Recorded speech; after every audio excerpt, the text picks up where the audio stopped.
today. Today is one of two of the debates that we will have prior to our elections in March. I am Hector Gomez. I am your town manager, and this event is being recorded. It will be broadcasted, as well as we will have it on our website for anyone who wishes to see and is not in attendance today. So with that said, I want to speak a little bit about our sponsor, and I want to speak a little bit about our special guests. And I'll hand it off to our special guest to get the show started for us. So again, I'm Hector Gomez, and this event is sponsored by the League of Women's Voter. They're official sponsors of tonight's event. I want to thank them for being a continued sponsor as well as partner of the town and assisting us as we embark in this big democratic process that we're about to start, which is our elections. A little bit about the organization. They have been in existence over 100 years. They're a nonpartisan organization, and they're a not-for-profit organization. So we want to really thank you very much for helping us host this event for us tonight. I'll speak a little bit of Judy Lehman. She is currently the League of Women's Voters of Miami-Dade County's Voter Services Chair. I'll hand it off to her shortly. But prior to that, I want to introduce our moderator as well. Our moderator tonight's forum is Dr. Terry Murphy, a public policy professional who has served as a legislative advisor to a number of Miami-Dade County elected officials. Dr. Murphy is now grateful to be working with the Office of the Inspector General in Miami-Dade County. He is also delighted to serve as an adjunct professor with the University of Miami Political Science Department. So I want to thank personally Dr. Murphy for being here tonight.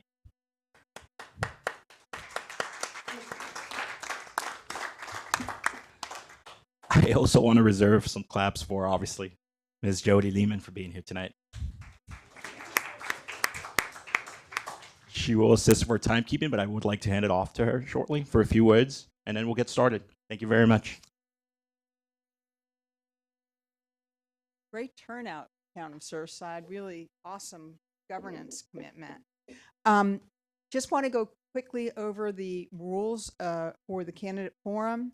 There's an agreement by the candidates that no portion of this candidate forum will be used for political advertisement. Phones and other electronic communication equipment must be turned off and not used by the candidates. There will be 3 minutes per candidate for an opening statement, and it will go in alphabetical order, which is easy because there are two of you. I will be the timekeeper, and there were questions that were submitted by people here and not here in advance. People had an opportunity in the town of Surfside to submit questions, and Dr. Murphy, our moderator, has answered those questions and selected the questions of the voters here. After that, there will be 2 minutes for a response, and I will be waving this one card around to let the candidate. Thank you.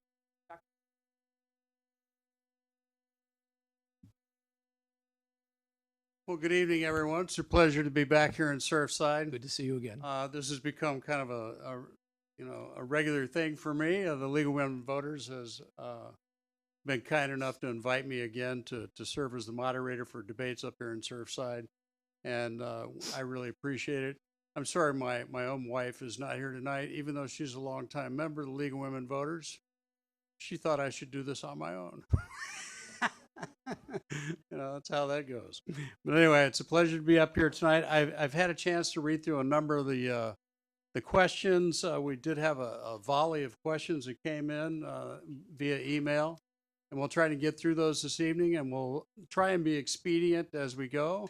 And if Jody will be giving you the signals on timing, I would encourage you not to talk over each other at any point. You'll each individually be recognized, to make your statements.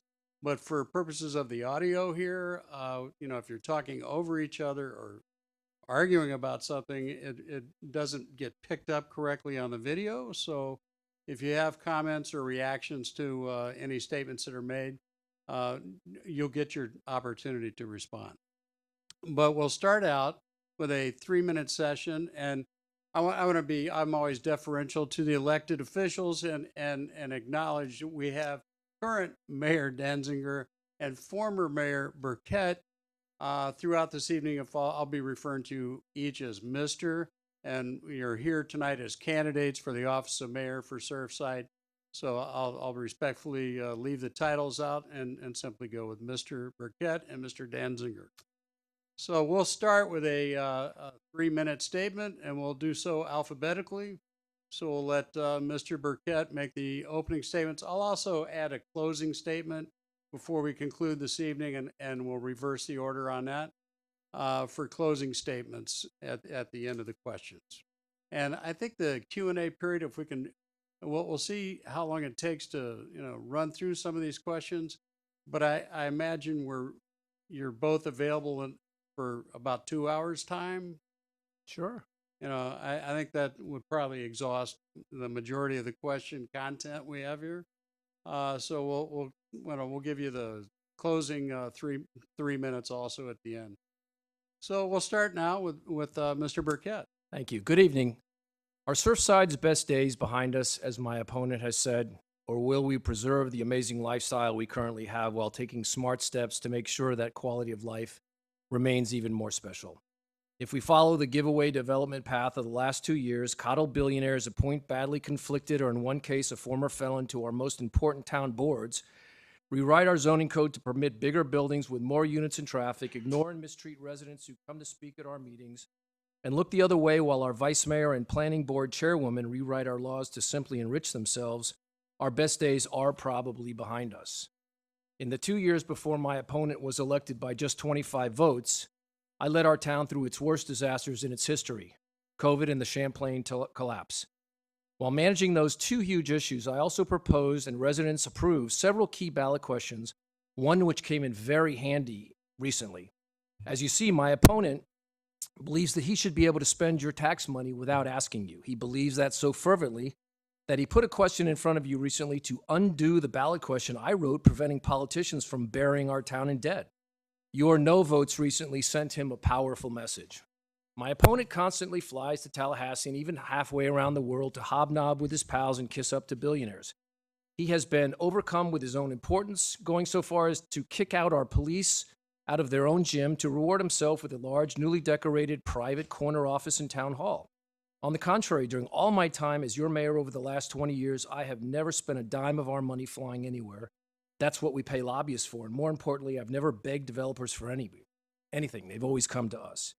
It's not the brilliance of our current leaders or their love of big money that made our town the envy and the one-of-a-kind gem that it is.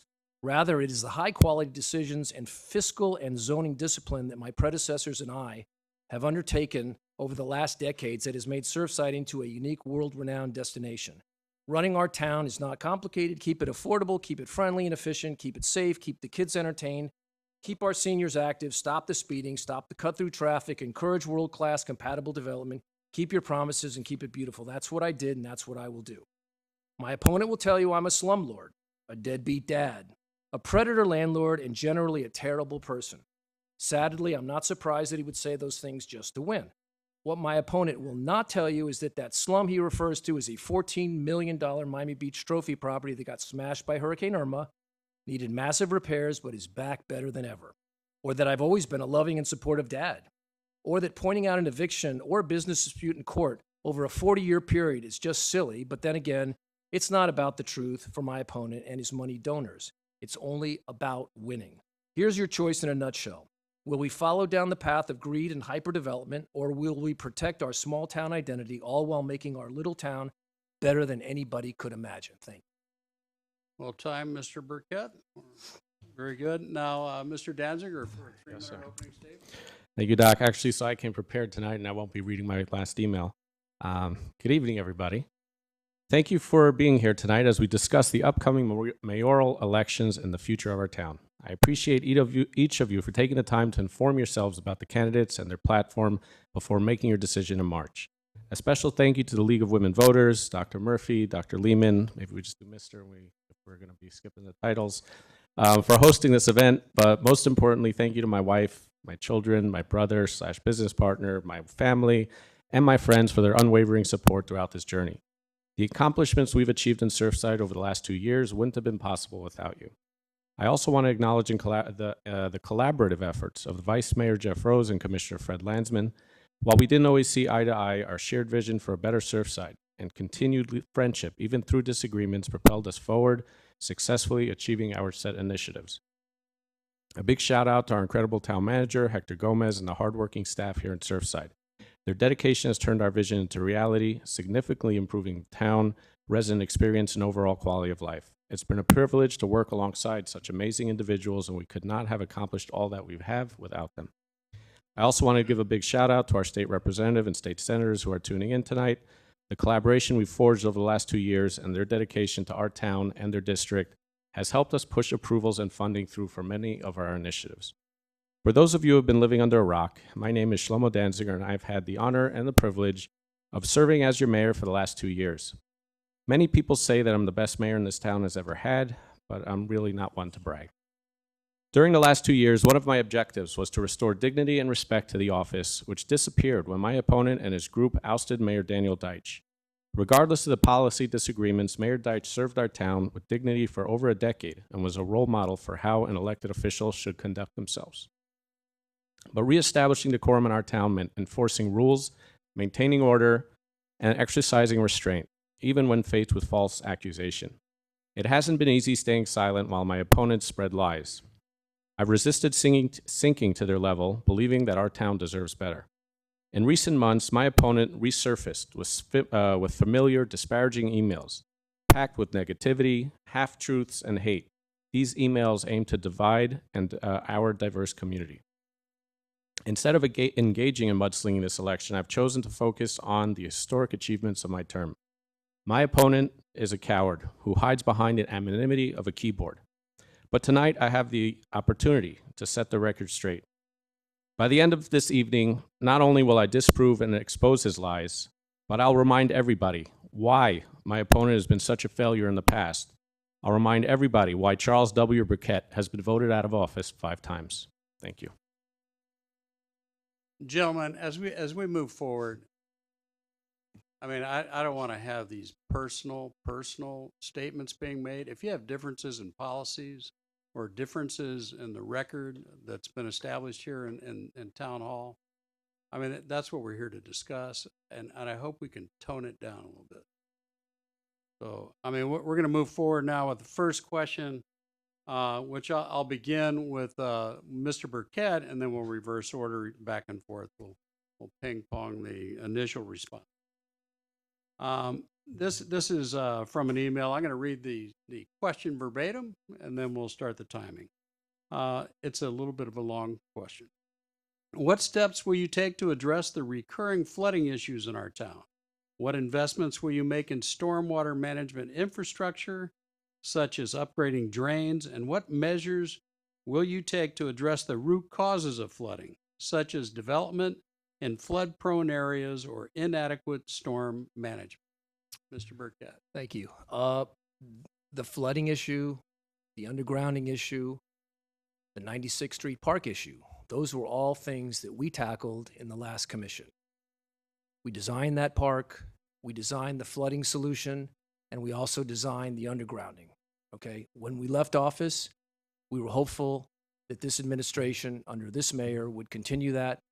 They have either slow walked it or totally abandoned. Recently, I guess in the last sort of several months, they've realized that there's an election coming up, and there's been sort of a desperate effort to put together webinars to appear to be doing something on those subjects. But we still don't have a park on 96th Street. We still don't have any flooding solutions, and we still don't have any undergrounding. Now, of course, I think you're going to hear tonight that, oh, I tried to do the flooding, I tried to get the flooding thing done, but you are the reason I couldn't do it. And he's going to say that the reason he couldn't do it was because he's not allowed to borrow any money. But that's not true either. We're good? I got the time up. Yeah, she All right. flashed. Oh, I'm sorry. So I had more time. You got 30 seconds, I think. We had a No worries. miscue. Oh, okay. Sorry, Mr. Burkett. You know, again, I think the idea is that there's some obfuscation going on here, and I think that the answer is we had a direction and a glide path to get all those projects done. This current commission decided that they wanted to cozy up with billionaires, and they wanted to do development, and they wanted to upzone Surfside instead of doing the meat and potatoes stuff that we had put in process back when we were in office. Very good. All right. Mr. Danziger, do you want me to repeat the question or we? If you don't mind. Would Yes? you mind? Okay, yeah. What steps you would take to address the recurring flooding issues in our town? What investments will you make in stormwater management infrastructure, such as upgrading drains, and what measures will you take to address the root causes of flooding, such as development in flood-prone areas or inadequate stormwater management? All right, I'll try to stick to the answers and not go off subject on this. Over the years, we've heard a lot about resilience. There's been a lot of talk, but nothing's actually been done. As my opponent says, they've planned, they funded. I can tell my kid that I put aside $20 for him to buy a Corvette, but it turns out you can't buy a car for $20. And that's kind of what we walked into. They set aside $3.6 million for a flooding project that came back at $12 million. They funded a park for $2.5 million that ended up costing us $11 million, and so on and so forth. So we've had to start from scratch. We've had to reassess and evaluate the projects, and the same thing holds for undergrounding. It's very nice to say undergrounding is going to cost you $40 million, but if you don't study the project and how it affects every home, every driveway, every bush, you can't come up with an actual project. Furthermore, they didn't even engage with AT&T, Atlantic Broadband, or any of the other people that are involved in this project to see what it's going to cost to bring it down. So throwing pie in the sky numbers is irresponsible. It sounds nice when you're running for an election that you can say I funded it, but it's not actually funded. We've actually moved forward with resilience. We're in the middle of raising the dunes. We've brought up the homes, allowed for understories, creating more resilient homes. We've brought up the height restriction for our seawalls. So these are our weak points, and that's what we're working to strengthen. We currently have an underground flooding project, but as the former mayor said, you know, they did lock us in, and coming in at $12.5 million, we don't have that money. So it looks like we're going to have to move forward for a referendum, which is what the residents seem to want because they don't want to let us borrow money. So that will have to move forward in order for us to resolve the flooding issue. What I can say is there's a lot of things mobile and currently active as opposed to just ideas, and we hope to come back and finish them off. Very good. I mean, this next question, I'm going to begin with Mr. Danziger, and it's somewhat related here because it says Surfside declared a climate emergency in 2019. And at that same time, it adopted a climate crisis report and action plan.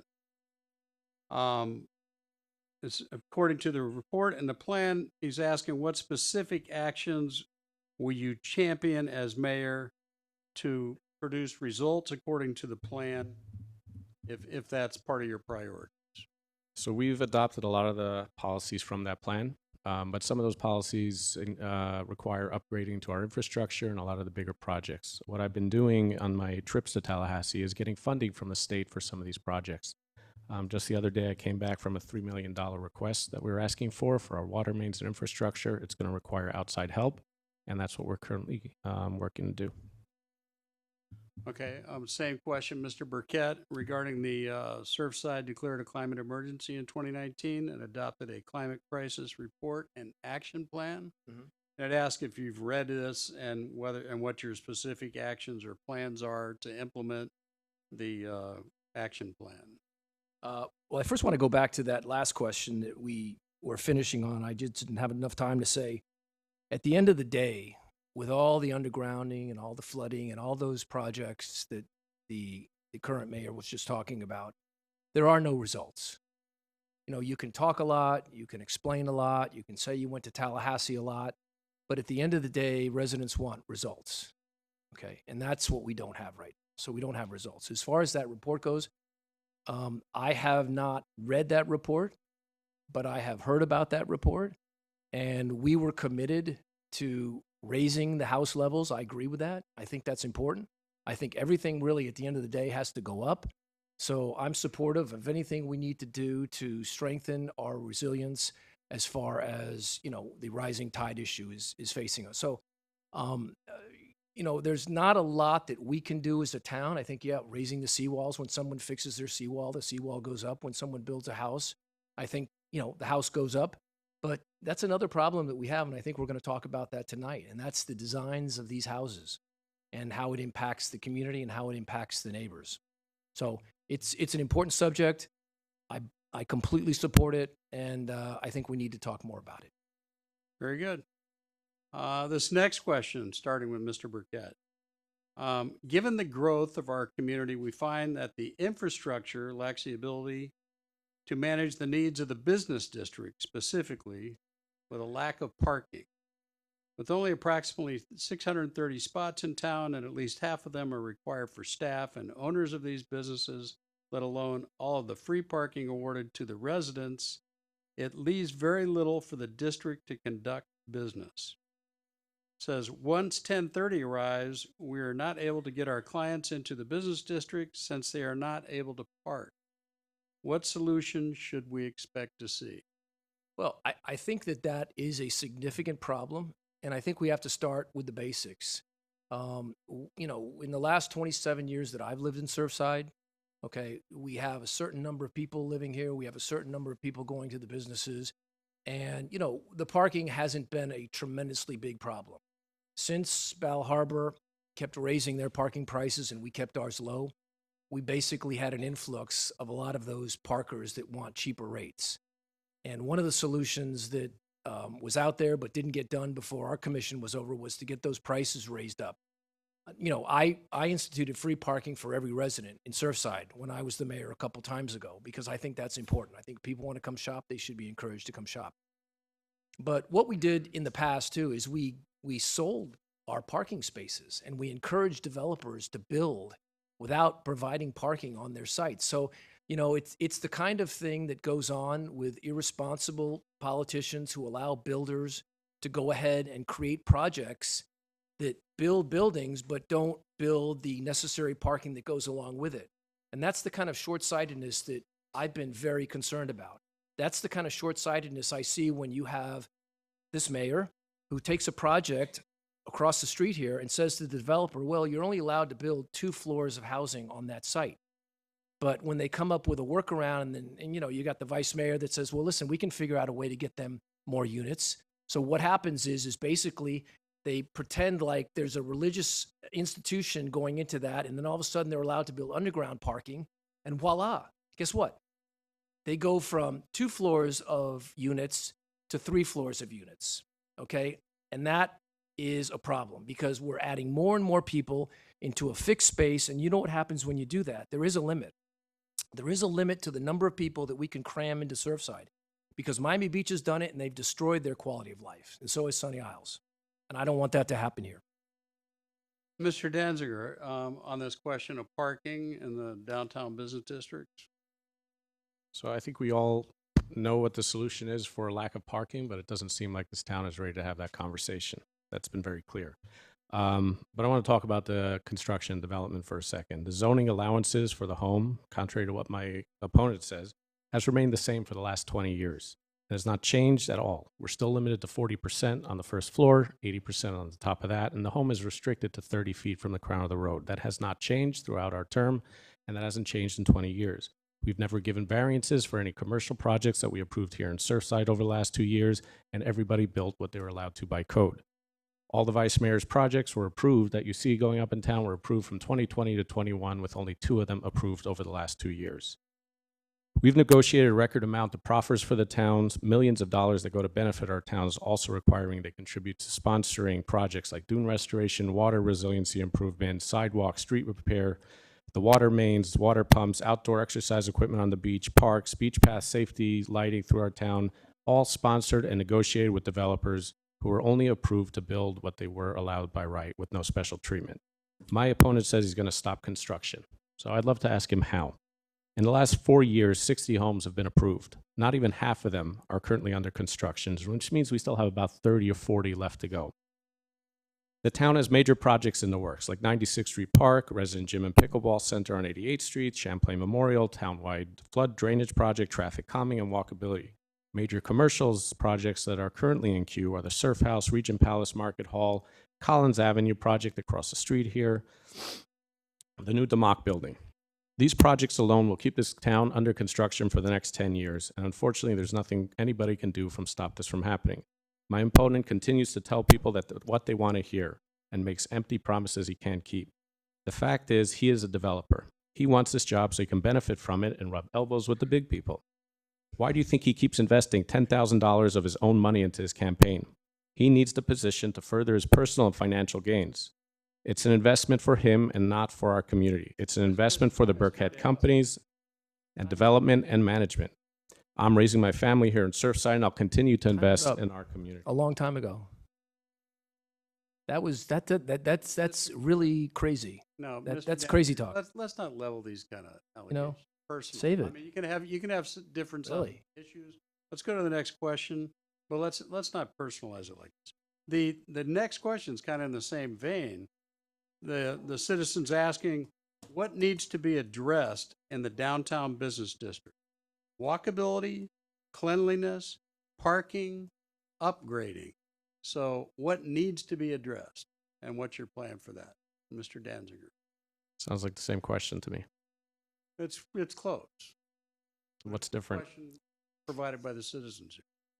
So again, I'm going to need to hear the difference between this question and the last, because I can read through this paper again if you guys want. I have a different answer. Okay, Mr. I'm happy to answer the Burkett. question. Yeah. You know, we've got an important job with our downtown. We've got a amazing, historic, wonderful downtown. My opponent went up to Tallahassee recently and said to a panel of elected officials that he was busy upzoning Surfside until this Live Local came around, and now he's considering not doing that. Okay, but what he was talking about was adding apartments and more things in the downtown, building it up, making it bigger. But I'm just in the middle right now of an issue where we've got a tenant that he's been dealing with for 2 years that has so little space that they've rented. They're trying to run a business in a small space that really needs a space 2 or 3 times the size. So the answer to your question is we need to allocate space in the downtown district correctly, number one. Number two, we need to have rules, okay, that incentivize property owners to build out those spaces so they're properly sized for the properly attributed tenant. You can't have a tenant right now that's trying to run a business in a 10,000 square foot space that needs a 20,000 square foot office space or a box that's 20,000 feet. But that's what's going on now in our downtown. So that's creating a problem. So between the upzoning that he's been promoting, okay, and the space issues that we already have, we don't need to be adding to that problem. We need to be solving the problem of the space. We need to be solving the problem of renovating what we've got, not adding to what we've got, and making it more beautiful, not making it bigger. I'm very confused by that answer, but as far as we shouldn't upzone, but people need more space, but they have less space. So it's very confusing. I'll explain piece, it to but you if you want. It's all right. But I'm going to talk about the downtown, the Live Local, because that is what was touched on. And this commission got ahead of Live Local thanks to my involvement in that bill and being, actually the only elected official in Miami-Dade County who was involved in this at the beginning. Instead of putting forward the moratoriums that a lot of other cities did that will fail, what we did is we created lot sizes for our downtown district. We set them at 50 linear feet. If they want to join those properties, they're going to have to get approval from the commission. That would be based on project. And if they want to build a Live Local, which we can't stop theoretically because it's a commercial-based district, they're subject to the setbacks of the H120, which means 20 feet on each side. So good luck building a Live Local that is 10 feet wide. So this commission has been very proactive in ensuring and protecting our downtown district and our entire community. Okay, this next question to Mr. Burkett. What specific strategies will you implement to alleviate traffic congestion? How will you address bottlenecks and choke points on major roads to improve traffic flow, and how will you balance the need for economic growth and development with the need to reduce traffic congestion? I like to use the example of a party at your house. You've got a living room, okay, and if you've got 6 people in your living room, it's fun. If you've got 12 people in your living room, it's crowded. If you've got 24 people in your living room, it's tight. And if you've got 48 people in your living room, the party's over, okay? The party's over in Miami Beach, the party's over in Sun Isles, but the party's not over here yet. But if these guys stay in charge, the party will be over, because it's all about incrementalism with these guys. They want a little bit here, a little bit there, a little bit here, a little bit there, and by the time you're finished, you've built the whole place out and it's over. Add a little bit on the downtown, put some apartments on top. add 50% more units over here across the street because, and the mayor said, listen, we never changed any zoning. Of course he did. That's not the truth. The truth is the project across the street right here was allowed to be built with parking on the surface plus 2 stories of units. They came up with a clever fix. They came to this commission and they said, oh, you know what? We'll put a teeny tiny little synagogue in there. But in order to do that, we've got to change the law. They all voted to come here and change the law. They changed the law. He says they didn't do variances. They literally changed the law. So now the law's changed. And now this developer can put a teeny tiny little religious facility in there. And all of a sudden, ipso facto, he can build underground parking. What does that do? That gives him 3 levels of saleable units instead of 2. But what does that do to our crowds?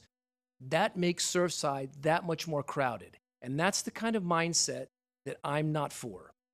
I'm for, listen, let's build what we've always allowed to be built. Okay? We don't need to add more people. We need to make it better for the people that are here. That's what we need to do. And that's what I intend to do if I become mayor again. Mr. Danziger, would you like to respond to this question on the particular site that he referenced? Yeah, if I can respond to that. So first of all, saying something up here doesn't make it truth. People were at that meeting. Again, no variances, no differences.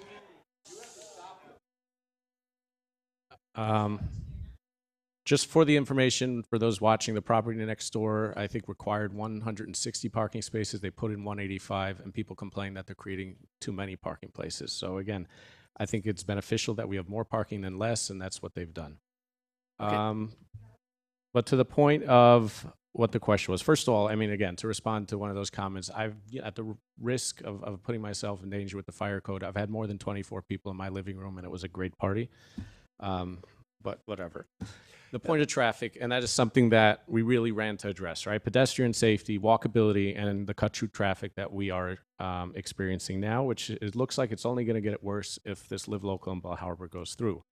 After the Champlain Tower South, Surfside turned into a thoroughfare. People found Byron Avenue, Carlisle, and they've been running up at crazy speeds. Unfortunately, these are not our roads. This belongs to the county. Collins and Harding belong to the state. There is a process for us to go through. So what we did is we had to upgrade our traffic study. The last one was done in 2012. In order for us to submit plans to the county for approval, we've had to redo our traffic study, which was a 10-month process. We're currently in the design phase, and then we're going to submit plans to the county, which will hopefully alleviate and stop the traffic through our town. They will come up, but we've actually had a couple of workshops so far. I hope the residents will stay engaged with that as we present the different proposals and solutions. All that was very nice, but he didn't answer the question. See, he changed the law. That was the change in zoning. See, he's cute. He says that, excuse me. Thank you. Excuse me. He had the opportunity to respond and responded. Yeah, no, that's good. It's good. But I just want to make it clear he didn't answer the question, and that's the issue. Okay, let's move on. We got another question that actually had to do with crime in this town. So we'll switch topics a little bit since it sounds kind of repetitive, these questions. I'm sorry. But it says, with the increase in theft around the town, what is the plan of action to decrease this? Mr. Danziger, to start with you today on this. Wow. Anyway, I hope you're not starting the timer yet. So crime in this community. Thankfully, we have a small town. We have a very dedicated police department.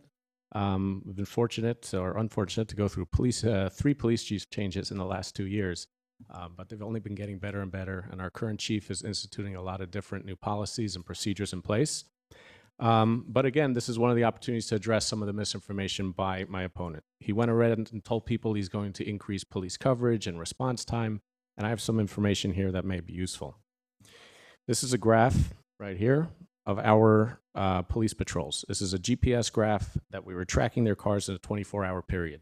This is 99.9% of the community that was covered. My opponent said that there's no patrols here.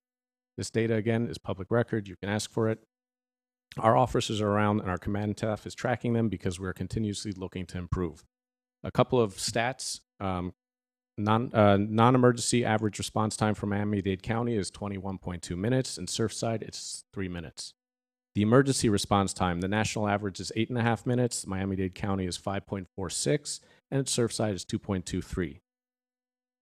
We have over 1,700 parking tickets that have been issued on Harding Avenue alone in the last month. Our police department continues to provide top-level service to our residents, and they continue to work on improving themselves, so the level of service to our residents and the safety will be second to none. Thank you. Mr. Burkett. I think anybody that has been living in Surfside for any length of time, you know, the mayor held up his graph that it was meaningless as far as I'm concerned. I think people feel it, they know it. They know when they see police officers in town. We had cops riding bikes in our residential area. We had lots of police coverage. We had thousands more tickets being given when I was the mayor on Collins Avenue for speeders than we have right now. You know, there was a seriously different sort of effect with respect to police. And you know what? It wasn't as good as I wanted. It needs to be better. Okay. But now it's kind of fallen off. And I think that most residents know, and the people watching on TV know, that they don't often see a police officer driving by their house. When I was living here 27 years ago, you could almost see them come by on an hourly basis. And it was reassuring. And by the way, the police also came very, very quickly. I don't know about this 2-minute response time. I think that 2 minutes would be wonderful if that was true, but I don't know that that's the experience of many of our residents, because that's a key thing. So as far as police goes, police protection, robberies, car thefts, bike thefts, you know, those have been a significant issue in the last couple years, and we need to do better than that. We need to do better. We need to focus on that. I've had conversations with the police chief. You know, he and I have discussed that issue. He's aware of that, and he said that he's working on it. So, and I appreciate that. Okay, Mr. Burkett, this next question, starting with you, is somewhat related. What's your stance on illegal dumping around the town in the empty residential? Oh, that's or how do you plan to address it? That's a you know, you know, illegal dumping. We have, you know, our vice mayor is the number one guy. I mean, there are pictures circulating around town. He's got lots in town, and he's had violations. That lot has. He hasn't, because he's clever. See, he doesn't own the lot, but he uses the lot. And the guy that owns the lot has been given violations, and they spent years trying to get this lot cleaned up. So, you know, do we have dumping in Surfside? I think we have dumping. Occasionally, residents put stuff out, but as far as like a real dump that you would drive by and think that's a dump on an empty lot, that's the vice mayor. That's what we've got. But, you know, code enforcement has to do a good job. They have to do a better job. They have to be gentle with residents that have problems. They have to go out of their way to try to solve problems, not punish residents. And that's what code enforcement needs to do. Code enforcement needs to be there to help. Okay. Sometimes you have people that won't do what they're supposed to do, and there needs to be an escalating sort of level of discipline that needs to be instilled. But the bottom line is we need to make sure that, you know, there is no dumping, that code enforcement works, that they work with residents, and that the vice mayor cleans up his construction sites. That's what we need to do. Mr. Danziger, I mean, is there an issue with illegal dumping on residential lots, and do you have a plan to cure it? A plan to cure it. So this is a loaded question aimed to give my opponent a segue to attack the vice mayor. Illegal dumping is illegal. We'll start with that. And we have an amazing code enforcement team that is out there 7 days a week. I think everybody knows that. Maybe it's a little excessive. They're out there all the time. They're giving out tickets. We get those reports weekly. There is no illegal dumping. And if there is any infractions, you can rest assured that our town is on top of these issues. Okay. This is personal. There's a number of issues that residents have raised relating to the water and sewer bill that they're receiving, that they seem that there's an excessive charges coming in on the water and sewer bill, or the rates have increased, or what they're paying has increased. Is there an issue here with the municipality in terms of the retail rates on sewer and water service? Mr. Danziger, start with you. All right, I'll take that. What the residents are feeling is the result of bad policy and bad politicians in the future, in the past. Our water bill, we have to pay that to Miami-Dade County, was going up, and the bill was getting higher and higher, but the politicians didn't want to raise the rate. And what happened at one point when we started hitting the red line is we had to suddenly increase it dramatically. And I'm a resident. We all saw our water bill, what felt like it doubled, and it hurt us. But those were the rates that we're paying as a town, and the account was negative. What I can say is through some creative projects from our town manager, we were able to take this water bill that was in the red when we got in and projected to stay in the red for the next 5 years. We were able to put that back in the black over the last year. And that wasn't done through going after residents. Those were things, for example, the stormwater drains. There was an improvement project. We saved, I think it's something like $7,000 a day just in processing rainwater in our sewer drain, which was leaking in there. So again, these are very big projects. This is just the result of inflation that we just didn't catch up to. Okay. Mr. Burkett, on that same question. Yeah. about the water and sewer The bills? water bills are killing a lot of residents, especially the less affluent residents, and this has been a problem for a long time. And I don't know about being in the black. You know, what my opponent is saying is It's that, amazing my opponent doesn't seem to know anything about the budget. okay, all right, well, it's your opinion. That's nice. But anyway, Let's not you talk know, over each other, please. silly.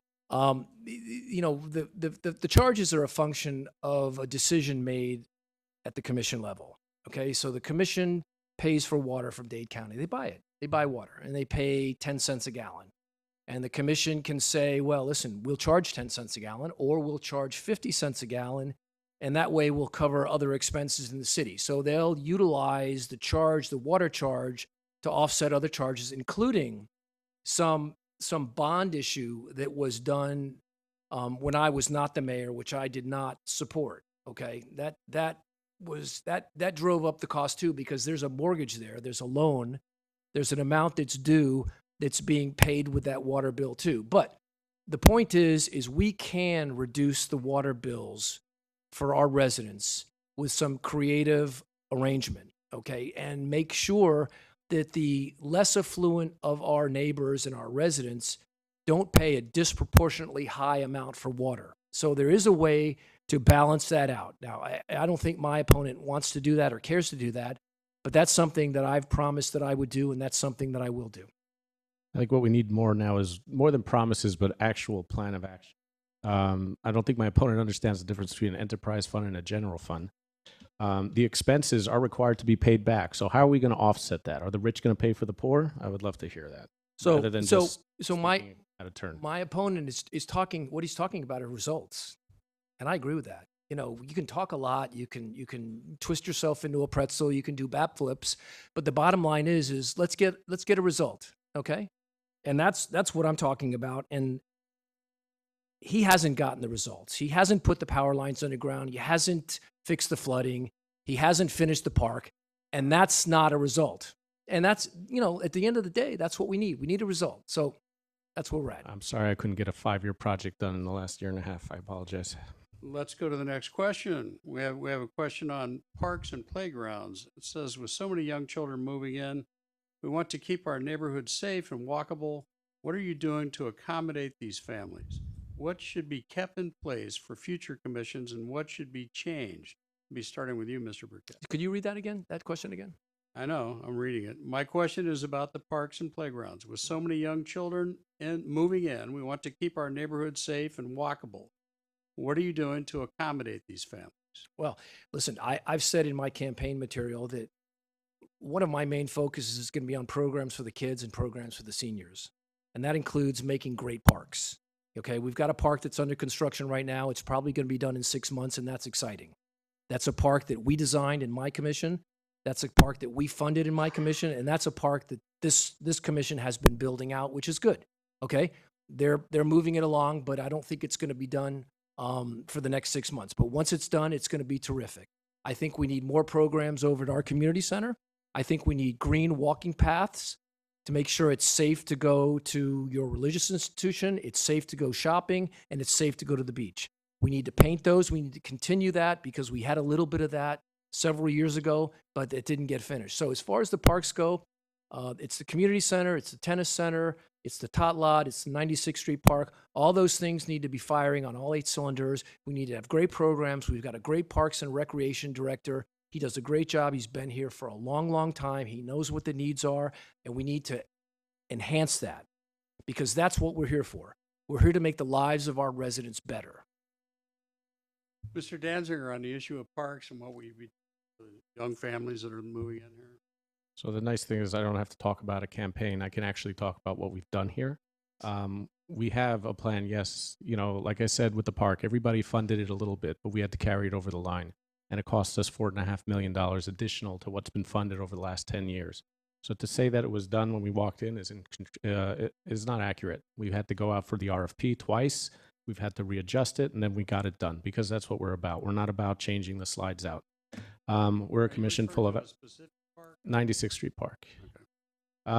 Just for the records, the residents understand, we've increased our parks program to 47 programs for adults and children. We've added senior programs. We've even created a senior liaison so we can better understand the needs of our senior community and we can accommodate them. With the finishing of the park, hopefully in February, we will be able to open up a community center there and move our camps there, and so we can continue our senior programmings throughout the summer months. Walkability, and like you said, family. I'm the only one sitting up here that has little kids, all right? This has been a priority of mine since I started running for 6 years ago, actually, since I was involved in the town, and this is something that I'm going to finish. As we spoke about in one of the previous items, it takes time. It has to be submitted to the county. There's a process, but this is something that I want to finish. Walkability, our town has more children riding their bikes to school. We have a religious community that walks every weekend. We became a walkable town, but we're not accommodating to that, and that's something that I want to finish. Well, there's actually a very next question that had to do with walkability, if I can throw it out there, because it says, what are your plans for walkability on the sidewalks in the downtown area? It has exploded with tables and chairs, signs, electric scooters, skateboards, bicycles, baby strollers, etc. So what are your plans going forward on the walkability in the downtown? Well, is that to me or to? Yes, Steve. It's me. Okay. I think the downtown is a very important subject, and I think it needs to be looked at holistically. I think that, once we can dispense with the silliness of making it bigger and adding apartments and upzoning it, and I think that's going to go away with this election, we can get to what's important, and that is restore it, make sure the parking is there for the people that want to go, make sure that we don't have people that shouldn't be parking in downtown parking there, and doing whatever we need to do to make sure that happens. We need to go ahead. As far as the walkability goes, there's a plan that we talked about when I was the mayor, and we were trying to put together a design by the time I left office, but we couldn't. This commission has put together a plan, presumably, to take away parking spaces in the downtown and widen sidewalks, but nobody's seen that. I haven't seen it. It hasn't been in the Gazette, just like the tennis center hasn't been in the Gazette. So really, these are all projects that are sort of dreamt up here in Town Hall, but aren't sort of like shared out to the residents at large for their buy-in. You see, I've been a regular resident for the past 2 years, and I've been waiting to see what the plan is for the tennis center. I've been waiting to see what the plan is for the downtown, and I still haven't seen it. So I can't answer that. But what I will tell you is that after the election, if I'm elected mayor, we'll go back to the drawing board. We'll sit down with the residents. We'll get the input. We'll have the roundtables. We'll put an idea together, and we'll get something done. We'll get a result. That's what we'll do. Mr. Danziger? So, when I ran last time, I actually educated myself about everything that was going on in town. I learned the budget, and I didn't come here just talking, I don't know. I actually knew everything that was happening here. My opponent talks about going back to the drawing board, and that's been his legacy. We came in here and got things done. The downtown district needed to be redone. There's been multiple workshops on that. It's been in the Gazette many times. And we had a downtown walkability project, which was on our first budget item, actually, when we first got into office. We're going to widen the sidewalks. We put out a survey. People were complaining that there was no room to walk, but they also didn't want to do anything about it. But we are going to widen the sidewalks. We're going to enhance the downtown walkability. Tourist dollars play a big role in our town, and I think people underestimate that. Our entire Parks and Recreation Department is funded through the tourist dollars. It pays for our CSAs that we've just hired and many other great initiatives that are covered through tourist dollars. I think we used to roll in a couple of $100,000 a year. We're at almost $7 million a year on tourism, and that's gone to many different programs that enhance our quality of life. And I think residents need to remember that, and we need to foster that growth and that opportunity that the downtown represents. We need to spend that money wisely. There is a lot more money, and that money needs to be spent wisely. Just because there's a lot of money doesn't mean you shovel it out the door, okay? And that's, we haven't seen anything in the Gazette. There may have been a couple words in the Gazette, but there are no plans, there are no schematics, there are no drawings. It's all out there. It's not. There's actually a page on our town website. It's called the Capital I Improvement said Gazette. Projects, and I it's all said there. Gazette. So, and It's been in the Gazette. That's what's important. Okay. Also, just for the information purposes, tourist dollars is extremely restricted on what you can spend it on. Yeah. Yeah. Mr. Danza, this next question will start with you. I think the town of Surfside is a very civically engaged community, no doubt about it. And this may have been a League of Women Voters plant question, but it says, how will you encourage residents to be involved in community meetings, registering to vote, and hearing their concerns? What will you specifically be doing or planning to do to encourage residents to be involved in the community meetings, registering to vote, and hearing their concerns? Starting with you, Mr. Danza. So first of all, one of the things that we're very proud of that we're just starting now is a youth council. That is something that's been lacking in this town. It's been on my to-do list for quite a while. And thankfully, one of the residents came up and stepped up and took lead on that. And we're going to be initiating that very shortly. And that's going to engage a whole nother part of this community. But I think that touches on a little bit of decorum, right? Because I came into office and we all saw what we had. My opponent is, very, very displaying a lot of it up here, and it wasn't much better back then.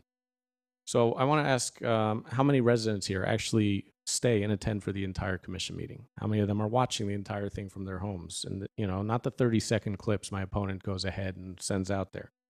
My opponent and the opposition claim that residents are not allowed to talk here. However, if you've been watching, you will see that I sit. Can I get some time back, please? Yeah. Let's just take it back from the beginning. So if you've been watching these meetings, you'll see that I've been sitting here meeting after meeting being insulted by the people that get up here. All right to my face. And every time they're finished, they say thank you. They sit down, they get up, and they do it all over again, as long as they maintain the rules and address those comments to the chair or the commission as a whole. In the past 2 years, I've actually only thrown out 4 people, 2 for repeated violation of the rules after multiple warnings, including my opponent who thinks the rules don't apply to him, and 1 for flipping me off and making verbal threats at me, and the other for saying the F word on the air multiple times, and when I asked him to stop, he told me to go F myself. Those are the 4 people we threw out of this meeting. Our town of government should be held to a certain modicum of respect. Town hall meetings are not a circus, and that's exactly what they were when my opponent was in office. My opponent cannot maintain decorum in town meetings, and commission meetings used to be a free-for-all.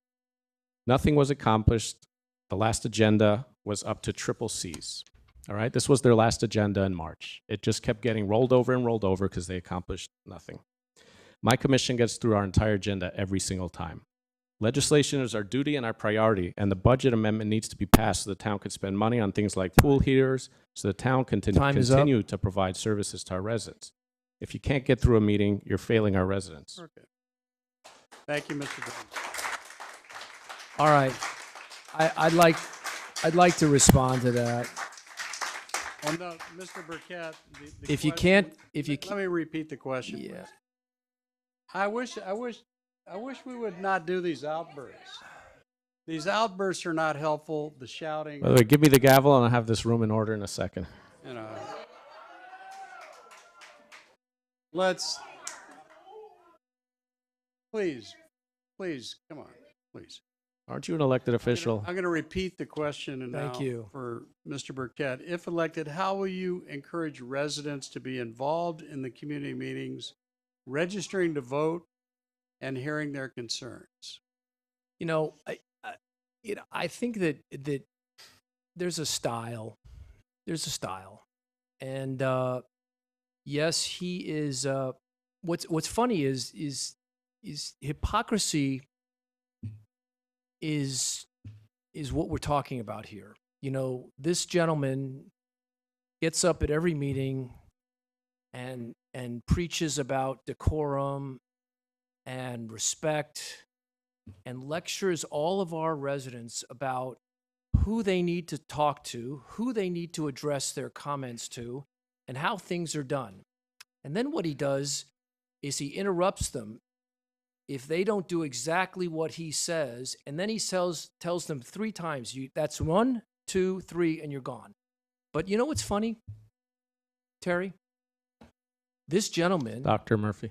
came in here and basically ran up to the podium. He's on video doing it, and screamed at one of the commissioners and did exactly what he prevents other people from doing. But they don't scream. They just talk. Yeah, and you know what? He threw me out because instead of addressing him and saying, you know, Fred, you shouldn't have done this or you did that, that's what I got thrown out for, because I was talking about Fred Landsman, and that was something that he didn't like. So what he did was he made up a rule and said, you're out. And that cut off the conversation. That meant that I didn't get to say what I needed to say. And that meant that a lot of people that had been cut off, thrown out, asked to sit down, didn't get to say what they wanted to say. And that's a real problem. That is a real problem. So that's not something that we're going to have in the future, because we didn't have it in the past. Yeah, we had some noise. We did have some noise, okay? So, you know, you guys are interrupting. Please. Okay, we had some noise, but you know what? You know what's interesting? We never had decisions that were made before we got to the dais, okay? And that's the difference. We had discussions on the dais, okay? They've got smooth meetings and they get things done. Jody, is that time up? Yeah. Thank you. If I could respond to that. First of all, these are not my rules. Those are the rules that are written in our charter, and it's actually the chair's job, that's literally in the charter, to maintain the rules of decorum. What my opponent is referencing is actually, it's a good example, is when I was a resident. I wasn't the mayor, he was the mayor actually, and he didn't do a job of maintaining decorum, of enforcing the rules, enlightening residents of the rules, educating the rules. That's the job, and he was a failure back then. And that's why I came in here to fix. Actually, I'd like to respond to that. I did enforce the rules, but I did it in a different way. Mm-hmm. I did it in a way that didn't deny people the right to say what they wanted to say. What we've got here is okay, guys. Okay. Hey, I'm going to enforce the rules. Yeah, We're moving yeah. on to the next question. Just stop right there. We're going to start with this next question. It's Mr. Burkett. It's your question. Sure. Starts out. I'm going to read it verbatim. It has to do with procurement and the bidding processes in play here. I've noticed that very little, if anything, is competitively bid by the town, often including items of significant expenditure, and despite what is probably an existing requirement to do so. Would you agree to eliminate the ability to waive the bidding process for any expenditure of greater than $100,000, with the only exception being when we are piggybacking on another municipality's bidding process that is not older than 6 months? That's the question, asking, would you put limitations on the ability to waive the bidding process? Or if you believe that... I don't think we ever waived the bidding process when I was the mayor. I don't recall ever doing that, but I do recall now that gets done all the time with this commission. And the problem is that a lot of the people doing the work at this commission, for this commission, have relationships. And that's why the lack of bidding is so problematic. Okay? Those people that are doing the work for this commission, for this town right now, may well be the best ones to do it.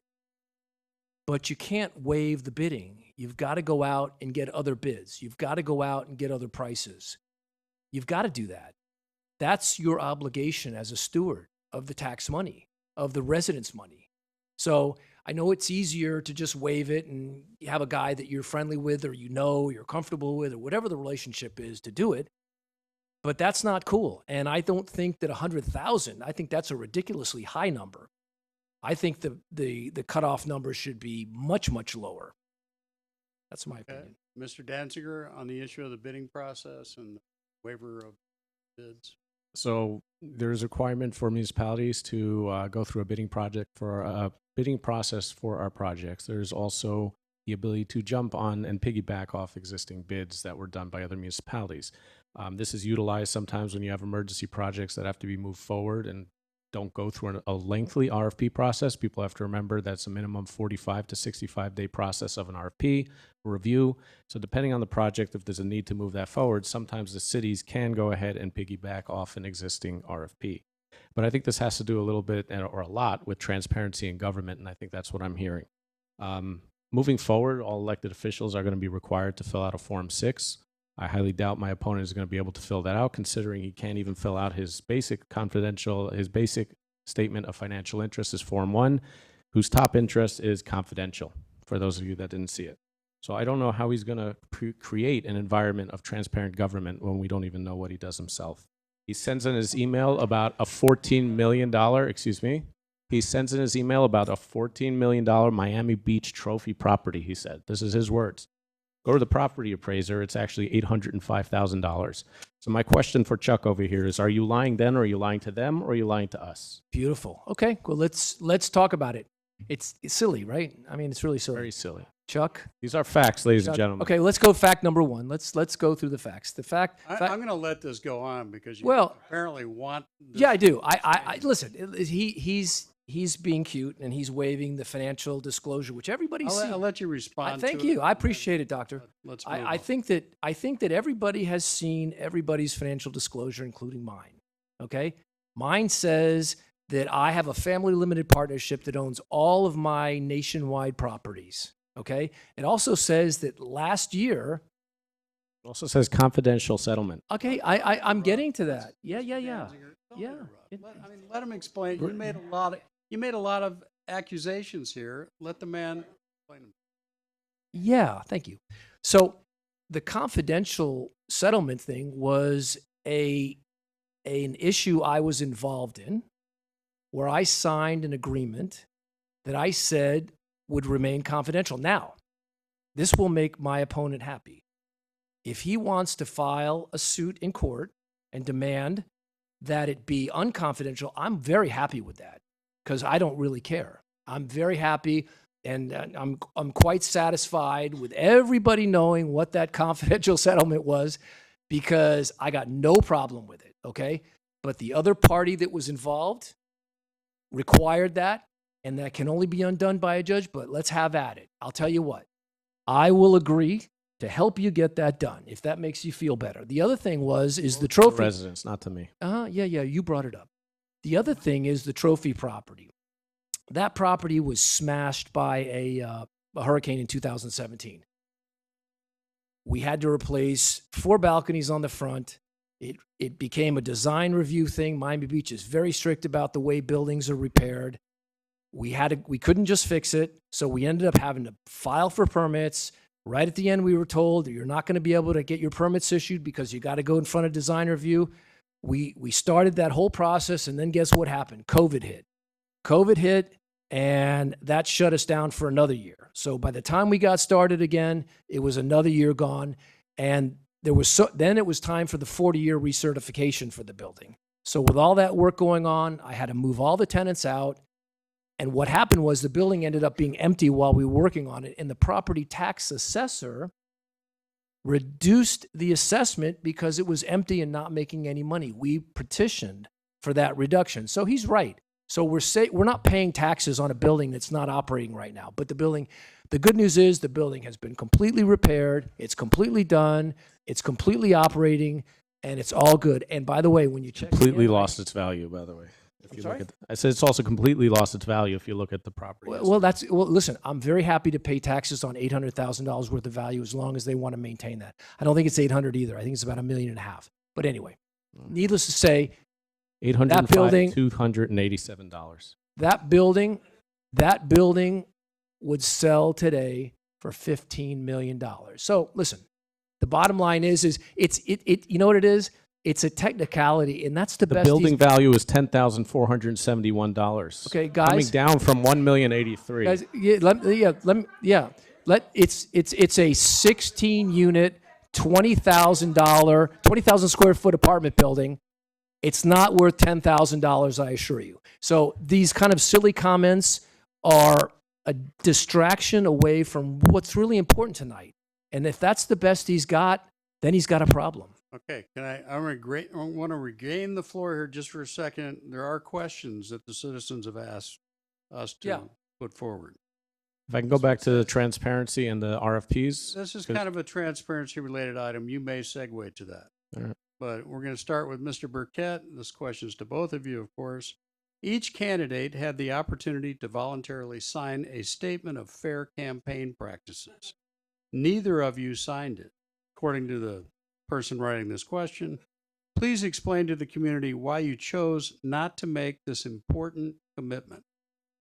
Well, I think that it's very important that you be able to point out all the issues. And rather than get into trouble because you signed a document that may preclude you from doing certain things when it comes to your opponent, I'm not interested in that.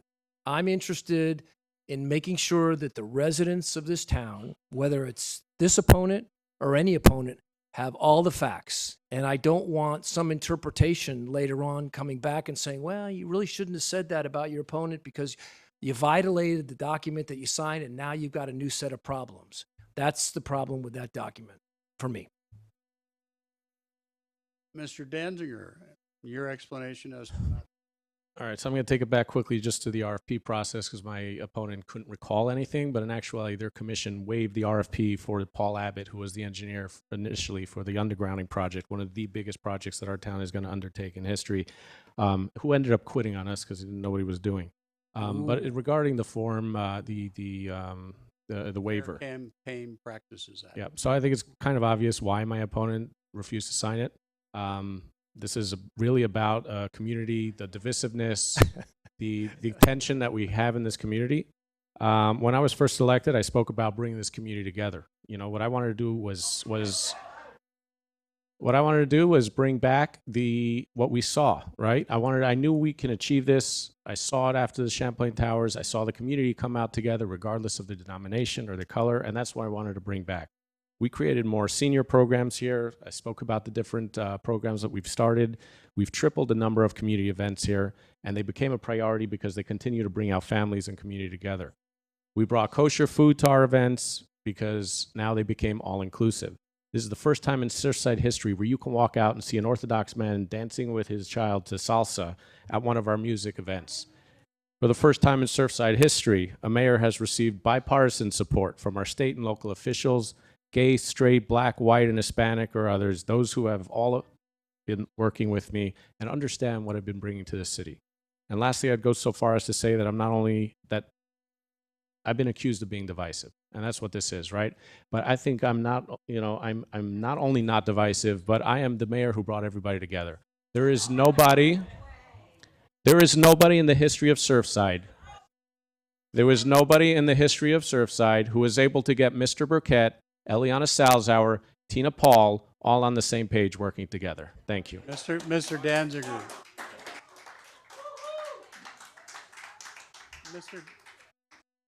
Mr. Danziger, please, to satisfy the question from the citizen, your explanation as to why not signing. I've been asked the same question last time I ran, and I'll respond the same way. There are thousands of people who died to protect our Constitution, and I believe that signing away your First Amendment right is against and desecrates what they died for.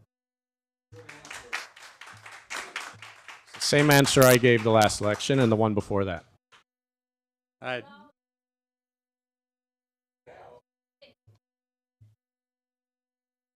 Okay, well, I'm going to reserve the right to conclude relatively soon. But this next question, and this will start with Mr. Danziger. Let me just say this, Doctor. I don't want you to have to conclude. I would ask everybody to please listen. I think it's more important that we hear what the candidates have to say, and I don't want to lose the good doctor and have him, out of frustration, call this thing early, because I think there's a lot of important information that our residents need to hear. I'm sorry, Doctor. Go ahead.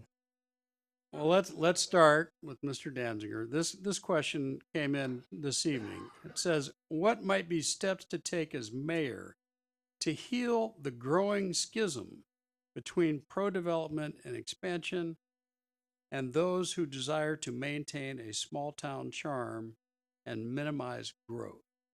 What steps might you take to heal this growing schism between those in favor of development and those looking to maintain the small town flavor? So I think that's the balance that we've been trying to work towards for years. And as I said before, we've never changed the size of the homes. We've never approved any projects that weren't allowed to code before us. We've never enhanced or enlarged any of what's allowed.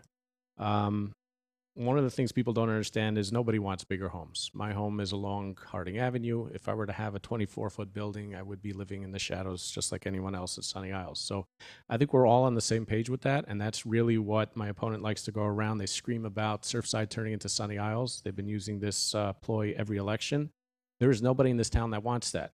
And here's a secret. Not even the developers want that. If you think that the Four Seasons wants a 12-story building across the street from them blocking their residents' view of the bay, you're sadly mistaken. So not our developer partners and none of the residents want this, and that's something we'll continue to protect here in Surfside. Okay, Mr. Burkett. Yeah, if you could address that. Mr. Danziger continues to say that the size of the homes hasn't changed, but all the goodies that go along with it, the terraces, the driveways, the balconies, the overhangs, all those things have changed. And Setbacks haven't changed. Okay, I didn't interrupt you, Mr. Danziger. Actually, you have multiple times. Let's please, neither of you interrupt each other. I'm just trying to get the facts out, that's all. Well, please. I mean, really. I mean, decorum is, this debate format. You have your opportunity to respond to the questions and respond then. And let's not interrupt each other. Thank Mr. you. Burkett, Thank continue. you. Anybody with two eyes can go around and see that what he's saying is not true. The houses that are being built now cover almost the entire lot. They're giant boxes. Okay. And it's, the design review guidelines that we have are not being employed. Okay. The Planning and Zoning Board has dropped its responsibility to make sure that these homes are beautiful and interesting and different. Instead, we've got homes that all look the same. Looks like they came out of a cookie cutter. Looks like they're using the same architect and they make a balcony a little bit bigger or a little bit smaller just to save money on architectural fees because we keep putting up the same type of house. But that in the Four Seasons, of course, the Four Seasons is, again, a half truth. The Four Seasons doesn't want to see bad development. They're one of the good developers. But that doesn't mean that all these other projects that are coming up online are Four Season developers, because they're not. They're developers that are looking to maximize their profit.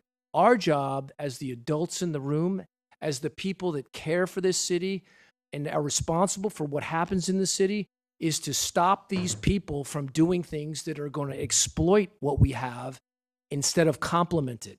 We're supposed to be up here pushing back, not saying yes to everything that is asked for. And that's not what's going to happen when I'm the mayor. Okay, this question begins with you, Mr. Burkett. If I can go back to the homes for a second, because there's some information that got put in there that's inaccurate.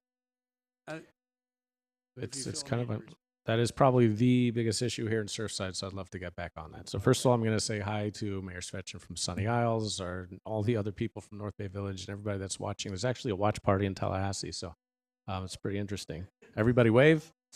But the home sizes, right? So again, they haven't changed. The setbacks remain the same. Why are we seeing bigger houses now, right? And first of all, I'm going to say that the houses being built right now were all approved under the last administration.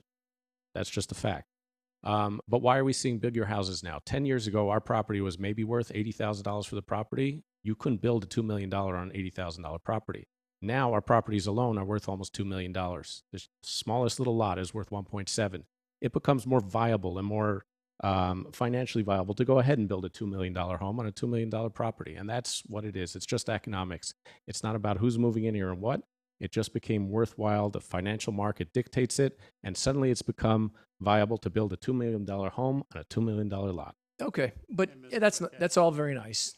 But everybody sees what's going on. Everybody understands what's going on. Everyone's seen the aerial pictures. Everyone's seen the houses on Bay Drive that are 10 feet away from the seawall, or 12 feet, or 15 feet, and they've seen them covering almost the entire lot. They've seen the houses that are so close together you could almost reach out and touch the next house. So, there's work that needs to be done, and if this keeps going, we're going to end up looking like a series of row houses. And again, you can go to my website and you can see that. You can see what that would look like. And that's just not what I want. And you know what? It's a decision we get to make as a community.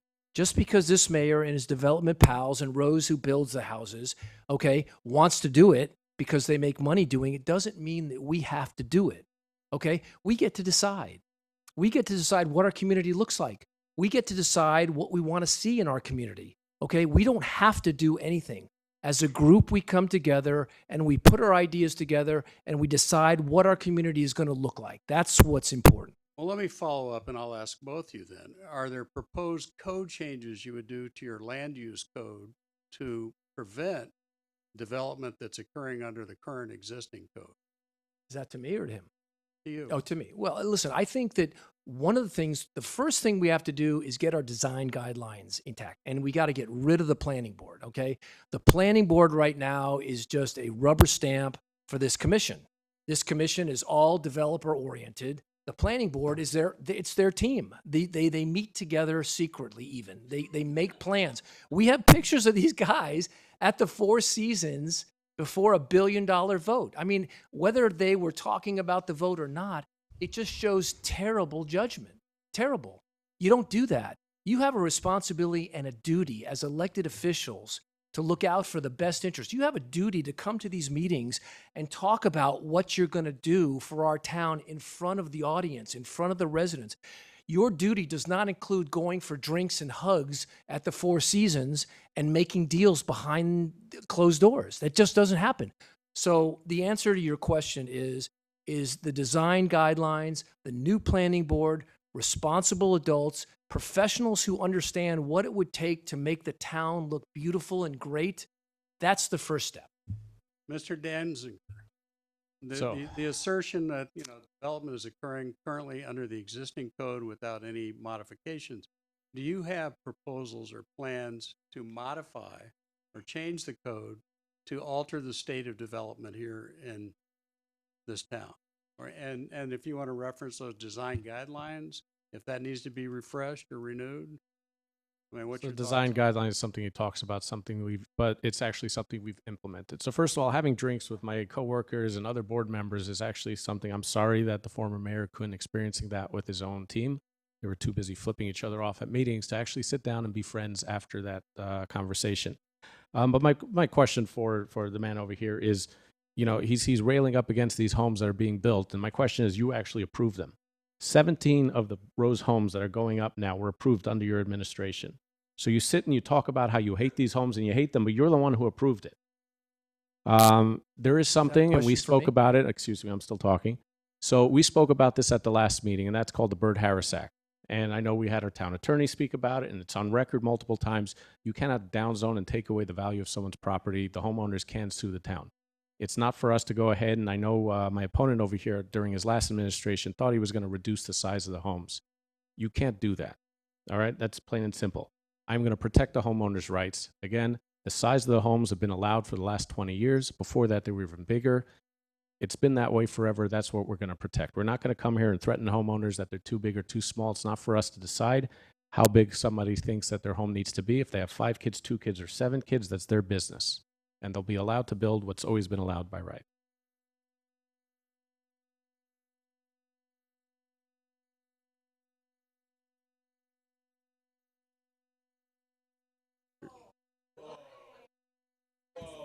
Okay. All right. There's no ban on. Do I get to Yes, respond to Mr. that? Burkett, if you'd Okay. like to respond. On know- this issue, you mentioned the design guidelines and code know, if there's potential changes being planned. The Burt Harris Act, lawsuits, Mr. Danzing, He's processing. Give him a second. make statements as though the statements are true. Okay, They are, just yeah. because they are. Okay, he's asserted that they are, so they Our must attorney be has true. asserted that, actually. Okay, but the problem with his statement about, and again, no one has said tonight that that is what we're talking about. What we're talking about are the design guidelines, and he said that if you decide to change the zoning, you're going to get sued. So presumably, it's a one-way ticket, meaning if you allow more and more and more, you don't get sued. But if you say that you want to do something that's a little more restricted, you do get sued. It's foolish on its face. And if it were true, that would mean that there would be no zoning laws in any city. Okay, it would mean that no city can make its own rules. So it's not true. It's just foolish. And what it is an argument for developers and an effort to frighten people away from taking charge of their town and taking charge of their destiny and making their neighborhoods look like they want to look like rather than the way developers want them to look like. Okay, very good. I think So, we've yeah. exhausted that question.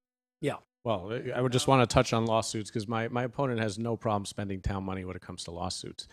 We got into office and we were engaged in multiple lawsuits for different items that they had no business getting involved in. He spent, we were going to talk about expenditures and town money. You spend $250,000 on, and I'm going to say the Burkett zoning code because it's all about branding apparently. That went nowhere. He spent over $200,000 on a personal fight with the FAA to try to redirect the flights from Miami. I mean, that's a little bit of an apple to bite off of. His own personal name was listed in this lawsuit. So if there was a monetary compensation, he would have gotten paid out from our dollars. This is basically criminal and really should be investigated. Okay, good one. Okay, so what was the first one? The first one was the zoning code. I'll So write it down that- for you if you need. Yeah, no, I got it. Okay. The first one was the zoning code. I spent $200,000. No, he's 250. He's mistaken. No. Our commission spent. Okay. No, I'm not a strong mayor. He's the strong mayor. Okay.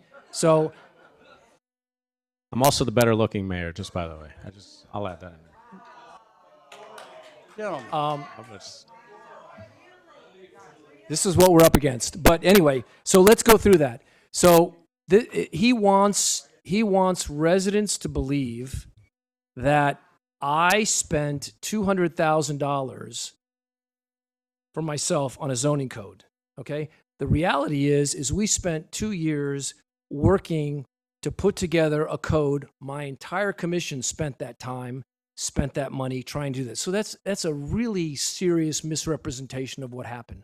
Let's go to the second one where he says I was going to benefit and it might be criminal. Okay. The FAA, Miami Beach was very clever several years ago. All the airplanes used to fly straight out over the Julia Tuttle Causeway, go out to the ocean, and go wherever they were going to go. So what happened was Miami Beach got smart. They hired a lobbyist, Kimley Horn. They lobbied the FAA, and they got the FAA to change the routes. And do you know where the routes go now? They go south of Miami Beach over Virginia Key, and they go north of Miami Beach, right over North Bay Village, Surfside, Indian Creek, Bay Harbor, Bal Harbor, and North Miami.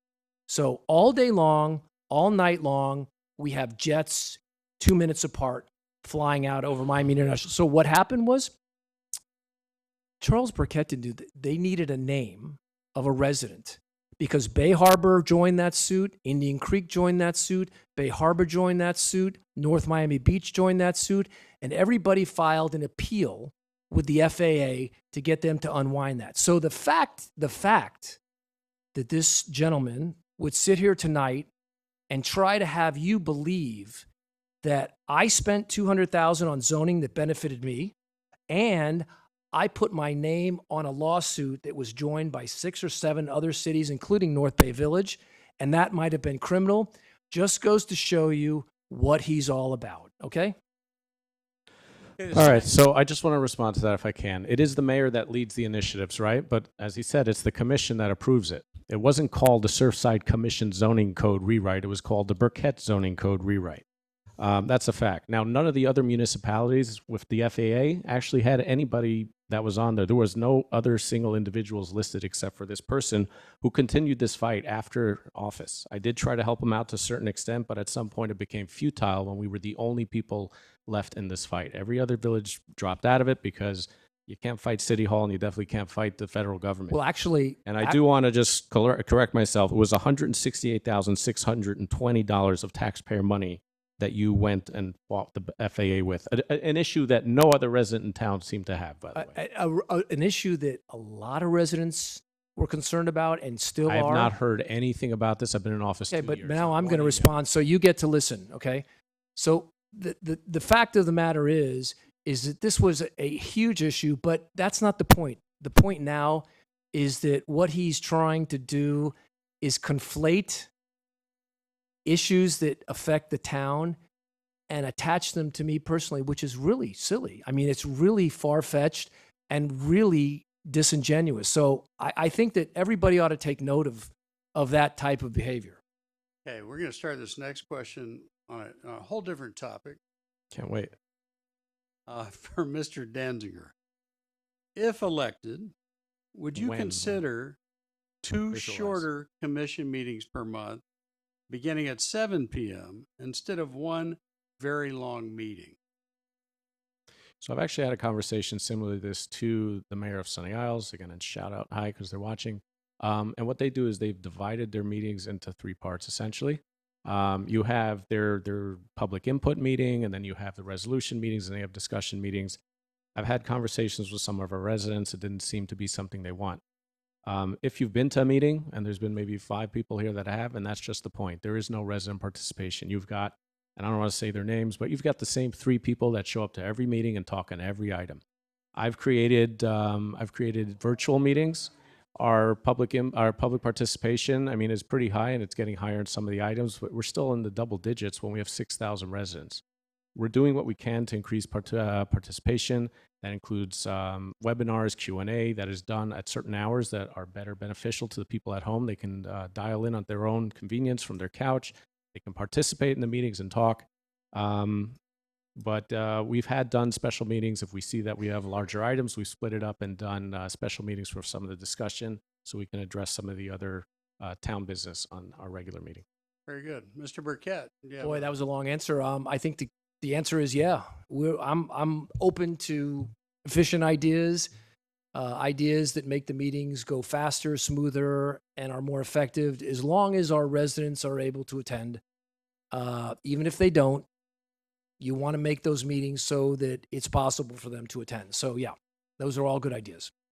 They're ideas, but again, I'm going to remind everybody that your meeting went to triple C's by the time you're done because nothing got done. When it All right, comes to so efficiency, I'm sorry, I didn't step over you. No, I mean, I guess when it if comes we're to gonna have a efficiency, it's free-flowing nice to conversation. talk, but actions speak. And again, we are the commission that has gotten through every single agenda, every single meeting. Okay. Big deal. This next question, you guys have been going back and forth so much.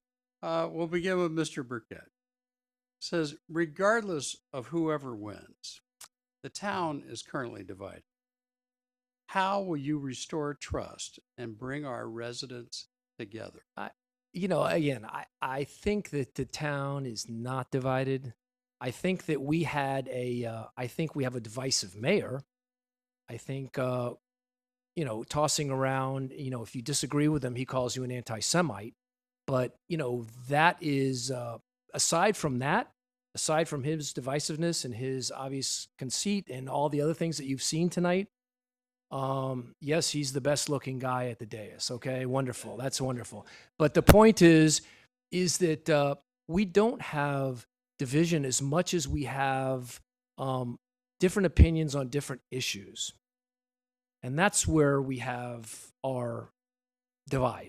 So I'm okay with that. I mean, that's what this whole process is about. I stand up and I say what I'm willing to do and what I stand for. He says what he's willing to do and what he stands for, and then people vote. That's the way I see it. So do we want to make sure that we reach out to everybody? That's my job. My duty is to reach out to everybody and not make some people feel bad because they're not like me. Okay? I reach out to everybody. We never had this problem before. We never had division before like we do right now. Okay? Because he's fostered it. But we won't have that after March. Mr. Danziger.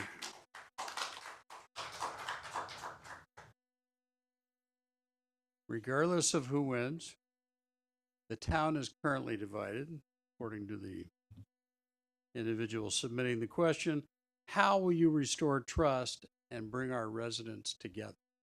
So again, I don't think our town is divided. I'm out there at every event and I see people smiling. I see people getting along of all denominations and color, and that's the town that I see. What we have is a few individuals that like to create this division.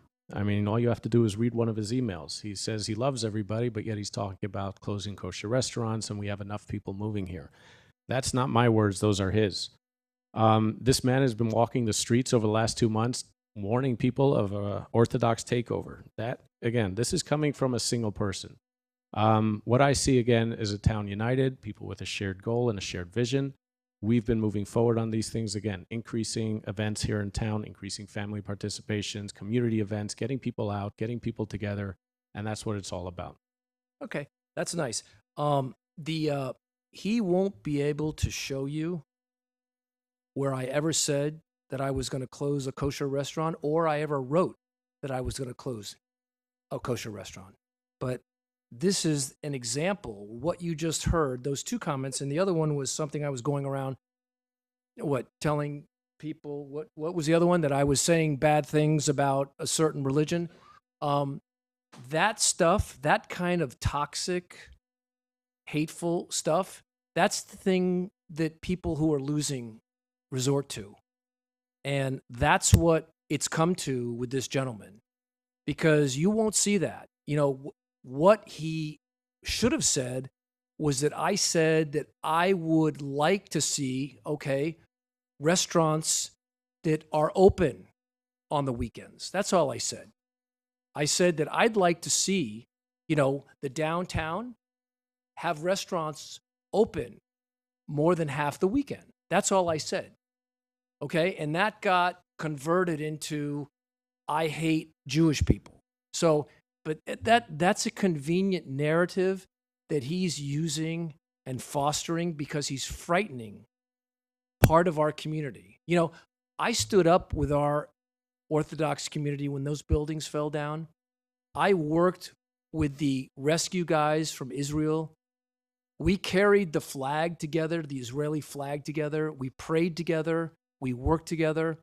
But that doesn't mean anything because we're here trying to win an election, and we're going to use religion, and we're going to use any tool we can to win. And that's really despicable. It's really bad, okay?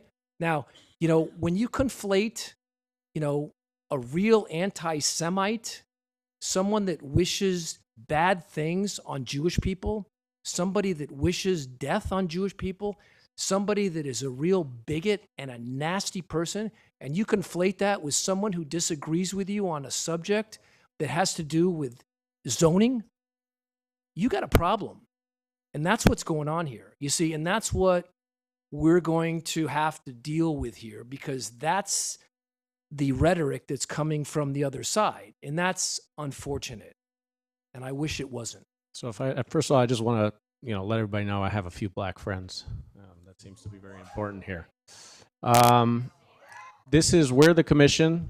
We're the mayor that has drinks with our fellow friends. If you come out and you see us interacting with the residents, that's what it's about. Come to an event. I'm not the mayor that had the finger flipped off at me by my fellow commissioners. So for him to sit up here and talk about unity, and just want to remind people what they went through over the last 2 years before we got in. Well, the question was, what will you do to bring people together? Yeah. So we're already doing it. And as soon as the noise goes away, you'll be able to see that. I want to challenge every resident right here to go ahead and go to, again, it comes down to this ploy that I'm so divisive. Go on to the Miami Herald, Google my name, and you'll see that there's one person that writes all these articles, all these hit pieces, I'm going to call them. Go to the Miami New Times. It's the same person every single time. There is no divisiveness here. There's one or two people here that create this narrative because they've done this through the last 3 administrations, and they'll continue doing it until we finally beat them and win them. And then they'll go away for a while, and we'll be able to continue to carry on as a good, normal town. Well, See, Doctor, that is the mindset here. They'll go away for a while. You see, and that's the mindset. There's not the "we will work with them" mindset. You see, there's the "we're going to make them go away," and that's the same theme that permeates through his meetings. He wants to make the speakers that don't agree with him go away, and that's where the problem lies. You don't make people that you disagree with go away. You talk to them. You figure out what they're having to say, and you try to reach compromise. You try to find common ground. But that's not the theme here. His thing is to make them go away. And he just said it, and I think that was very, very important. The next, I want to move on to something because there was a number of questions relative to the planning board that were weaved into a lot of these questions. They mentioned the planning board. So I'm going to start with you, Mr. Burkett, and ask you if you have any plans to reform the planning board here in Surfside. Is there a need to reform the planning board? And if so, if there's a need to reform it, in what way would you modify the planning board and its duties here in Surfside? Well, there absolutely is. The planning board is an extension of the 3 gentlemen that sit up here. That's the group. They're all friends. He said it tonight. He said, we're all friends. We go out drinking together. We go to a meeting. We talk about a $1 billion project, and then we go out drinking together. We're all pals. You know, we talk about stuff. Okay? This is not a social club. We're here to do a job for our residents. We're not here to make friends. Okay? We're here to do a job. We have a duty. We have a responsibility. We need to be serious about all these things that come in front of us. It's not the kind of thing where you go out and you have a few beers and you talk about the issue and you agree what you're going to do. So the meetings go really quickly. Once everybody knows what they're going to vote on and how they're going to vote, all you have to do is show up to the meetings, announce the issue, vote yes or no, and move on to the next one. Yeah, it goes fast. But when you don't know what is going to be said and you don't know how your other colleagues on the dais feel, that takes longer because that requires a conversation. That requires a debate. That requires hashing things out and listening to what people have to say when they come up and they speak. You know, people speaking in front of this commission are nuisances. That's why he sends them away, because he already knows what he wants to do. He's already heard it. He did that with the families. You know, this gentleman took a piece of letterhead, Surfside letterhead, put a date on it, addressed it to whom it may concern, and said, you can go F off. And then he signed it. And he left it on the dais for one of our commissioners. That's the kind of guy we're dealing with here. A guy that would take stationery, write an FU letter, sign it on town stationery, and leave it for a colleague. Okay, I want to focus. I mean, no, but the planning board has to go away. The planning board as it's constructed right now has to go away and be completely reappointed. We need to appoint new people that aren't conflicted. You know, we've got a chairwoman of the planning board. She's the most prolific house flipper in this town. So other than changing the personnel, I'm just saying what you've got here is you've got the regulator and the regulatee all in one person. You've got both sides of the equation. So they've got it all tied up. They run the planning board. If somebody needs something from the planning board, they're wired in. They've got it all locked in. It all happens. It's not in the best interest of the town. It's what's in the best interest of the members of the planning board or their friends. They're all friends here. This is what's going on. It's a cabal that they have their friends and they make things happen for themselves. So you're so the answer to the question, you know, you've got. I'm hurting some feelings over here, and I'm sorry about it. But the fact of the matter is, they've had their 2 years. They've done what they're going to do, and now it's time for a change, and we're going to get that change. Okay, Mr. Danziger, on the matter of the planning board. I mean, there are concerns expressed by the residents in these questions about the planning. I'm curious if you have any intention to modify or reform the planning board going forward, or if you think there's no problem, or if there's something that needs to be changed in how the members are appointed. If you would elaborate on the planning board, just for the. So I guess we'll give a bit of a background on a planning board. Similar to any other board, every person on the commission appoints one person. I don't have the ability to change the entire planning board. That's not within any of our capabilities. We appoint someone that has the same visions and objectives as you, and you put them on the board because that's what you want them to do, is carry on that vision. The Planning and Zoning Board's purpose is to review projects, both commercial and residential, and ensure that it conforms to certain requirements. It is the town planner's job to come before the board and explain if the project conforms, and they go through a list of those items. And that's what they base their decisions on. It's not based on personal preference of a project, if the wall is blue or green, unless that's in the design comp. It's about, does it conform to the town code, and that's it. We are lucky. We have a lot of good, the last administration put on a bunch of activists onto this thing that knew nothing about development, construction, architecture, or anything. We have good people. We have architects, we have attorneys, we have people in real estate that understand, and I think we have a good board going on there, and I appreciate and thank them for their service.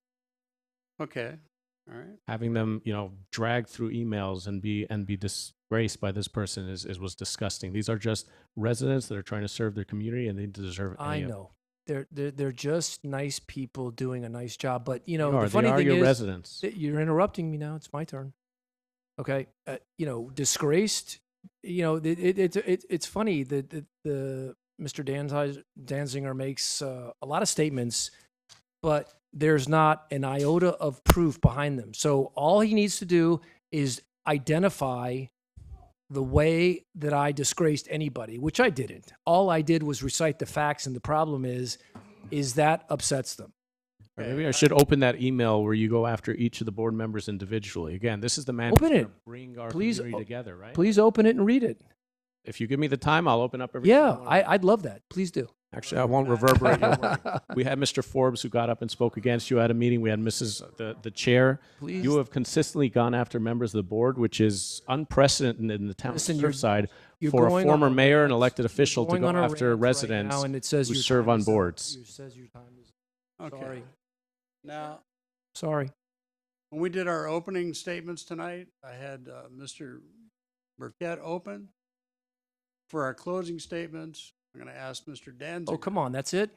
Yes. I mean, I the questions, the themes of all these questions have been addressed this evening. All right. So I think we're ready for our closing statements. All from right. the candidates for mayor here in Surf. Mr. Danziger, you have 3 minutes.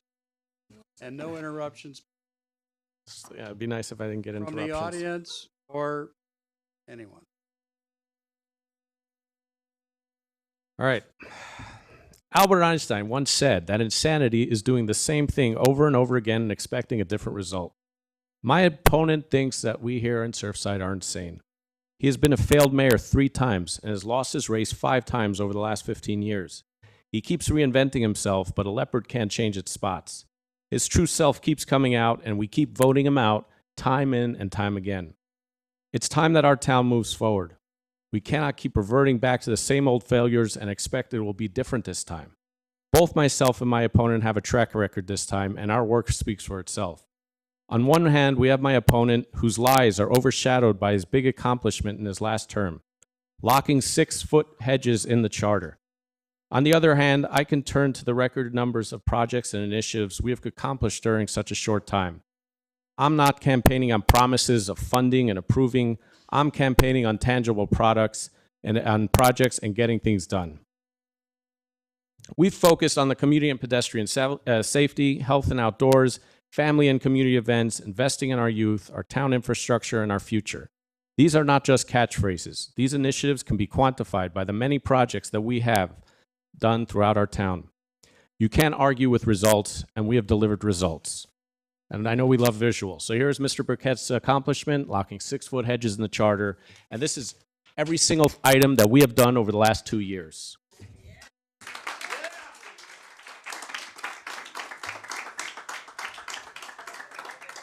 This is available on my town website, shlomoforsurfside.com, if you'd like to read it. My opponent would like you to believe that my term has been so divisive. But look who's saying that. It's the same 10 people who have been crying wolf throughout the last 3 administrations. My opponent is trying to make this election about Jews versus non-Jews, Orthodox versus Reform. He is creating division because, as Sun Tzu teaches, divide and conquer. But I don't see a divided Surfside. I look around at a community and I see smiles. I see the community united. I see people with a shared sense of family and prosperity. If my opponent ever came out to some of these items, he might have, some of these events, he probably would have seen that too. What separates me from my opponent is I've always been simple and transparent. My opponent has never campaigned on objectives or positive change. His platform has always been one of divisiveness and accusations and corruption. He does not have a vision for Surfside's future, but rather pretends he wants to preserve an idea of Surfside's distant past. Unlike my opponent, I am invested in this community. My wife and I are raising our kids here. They go to the same schools here as your kids. My opponent owns multiple properties in Miami and across the USA. I only have one home, and my home is here in Surfside. My future is here in Surfside. I'm running for office because I want to continue investing in our future. I want to make our town a better place for my family and yours. My opponent wants to take us backwards to a time before our streets were filled with the cheerful delights of children playing. Take away all the noise and the hate that my opponent has created, and what you are left with are results. You'll see enhancement to safety, community activities, and capital improvement projects. Vote for me and the commissioners who share this same vision. This election, I'll continue to deliver on my promises, and I'll continue to get things done for our town.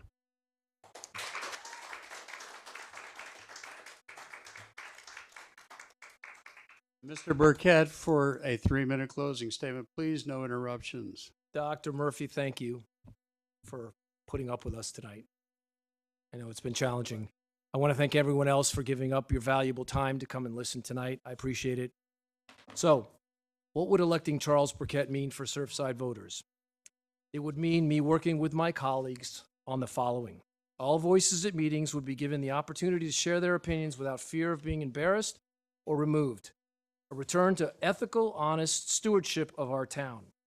Town projects and initiatives would bubble up from our town boards and residents, not from the decrees of politics. Crazy water bills would be lowered.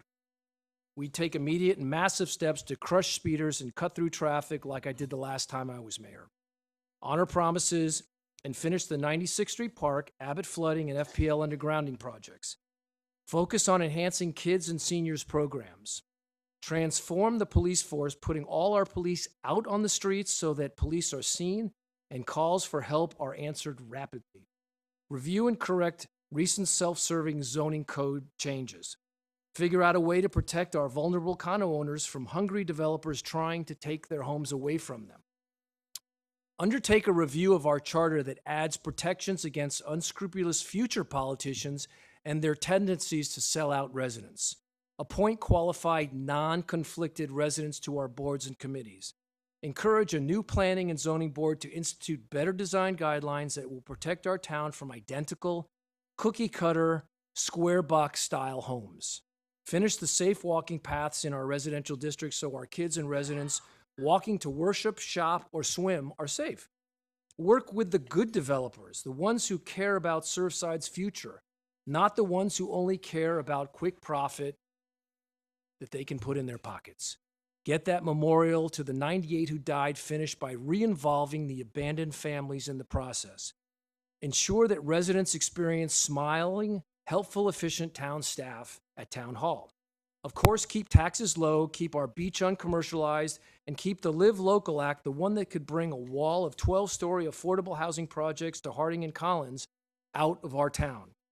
Slash or even eliminate permit fees for residents upgrading their homes or buildings that are taking steps to make them safer. Rework code enforcement process so it treats everyone the same and encourages compliance in a friendly, non-threatening manner. Take any and all steps to ensure our small town way of life is not threatened. Protect our town, which is the goose who continues to lay the golden eggs, while at the same time improving, upgrading, and enhancing our infrastructure, our building, and our housing stock. Thank you for listening.